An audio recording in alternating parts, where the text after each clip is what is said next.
¿Cuáles son las áreas de la psicología cognitiva? En realidad, todas aquellas que están involucradas en el comportamiento humano, pero para algún ejemplo, por ejemplo, las bases biológicas, o sea, cuáles son las estructuras del cerebro y los procesos que sustentan a las estructuras y los procesos de la cognición. Son preguntas que nos hacemos los que hacemos psicología cognitiva, en realidad la que nos hacemos casi todos los psicólogos. La atención y la conciencia. ¿Cuáles son los procesos básicos que gobiernan la manera en cómo la información entra en la mente, en la conciencia, en los procesos de control de la información? La percepción. ¿Cómo percibe el cerebro humano, ¿sí?, lo que recibe de los sentidos? ¿De qué manera? ¿Cómo lo transforma? ¿Cómo genera esas representaciones? ¿Sí? ¿Cómo la mente realiza la representación de formas y de patrones? ¿Esas representaciones son solo imágenes o son proposiciones? ¿Sí? ¿Cómo representamos la información en la mente? ¿Cómo organizamos lo que sabemos? ¿Cómo manipulamos y operamos el conocimiento? ¿Es serial o es paralelo? ¿Qué quiere decir? ¿Que podemos procesar una sola cosa a la vez o nuestro cerebro procesa diferentes informaciones a la vez? Yo creo que funciona tanto de forma serial, sobre todo los procesos controlados en los que está involucrada la conciencia, y en paralelo un montón de procesos cognitivos que funcionan de manera inconsciente. Estudiamos la memoria, los modelos, las estructuras, cómo representamos en la memoria la información. Yo siempre les pregunto, o sea, ¿cómo imaginan ustedes que se guarda la información adentro de la cabeza? Es un tema particular que vamos a desarrollar más adelante, es muy interesante, ¿sí? ¿Cómo pasamos la información a la memoria? ¿Cómo la conservamos? ¿Cómo la recuperamos? El lenguaje, por ejemplo. ¿Cómo adquirimos el lenguaje? ¿Cómo obtenemos y producimos significado a partir del lenguaje? ¿Cómo interactúa el lenguaje con otras formas de pensar? ¿Sí? ¿Cómo utilizamos el lenguaje para las actividades sociales? ¿Cómo adquirimos el lenguaje? ¿Sí? La resolución de problemas o de la creatividad. ¿Cómo hacemos para resolver un problema? ¿Cuáles son las estrategias que tenemos? ¿Sí?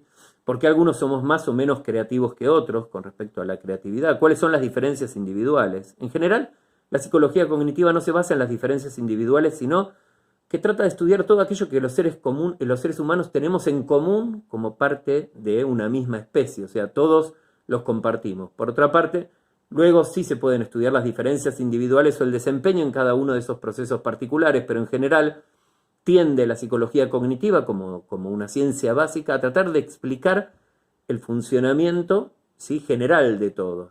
Y a partir de eso se pueden derivar estudios sobre desempeños individuales. Las tomas de decisiones y el razonamiento, o sea, ¿cómo tomamos decisiones importantes? ¿Cómo tomamos decisiones frente a situaciones de incertidumbre? ¿Cómo evaluamos las opciones para poder decidir cada cosa de nuestra vida, desde lo que vamos a comer o qué vamos a hacer hoy a la noche, o cómo vamos a interactuar con otra persona, ¿sí? Generalmente todos esos procesos son objeto o áreas de la psicología cognitiva, objetos de estudio.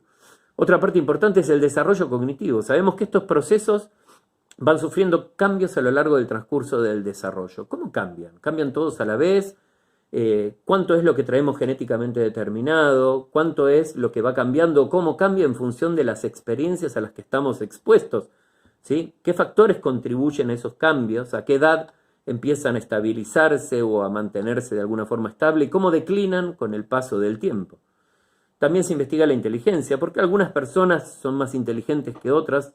Inteligencia pensado a veces como velocidad de procesamiento, capacidad de resolver problemas. Hay muchas preguntas vinculadas a la inteligencia. Esto es por solo darle algunos ejemplos o áreas de estudio de la psicología cognitiva. ¿Qué métodos se usan? Como había anticipado, la introspección no es confiable, ¿sí?, porque está mediada por la conciencia, por la influencia del sistema de creencia, por las expectativas, por los prototipos, ¿sí?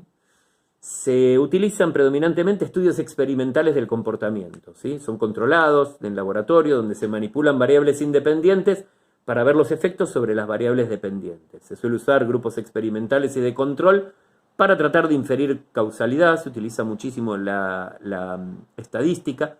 Piensen que los procesos cognitivos no son directamente observables, sino que inferimos cosas a partir de su funcionamiento. Para eso utilizamos estudios cronométricos, paradigmas de aprendizaje, y también es muy importante el uso instrumental de la computadora para simular procesos cognitivos e inteligencia artificial.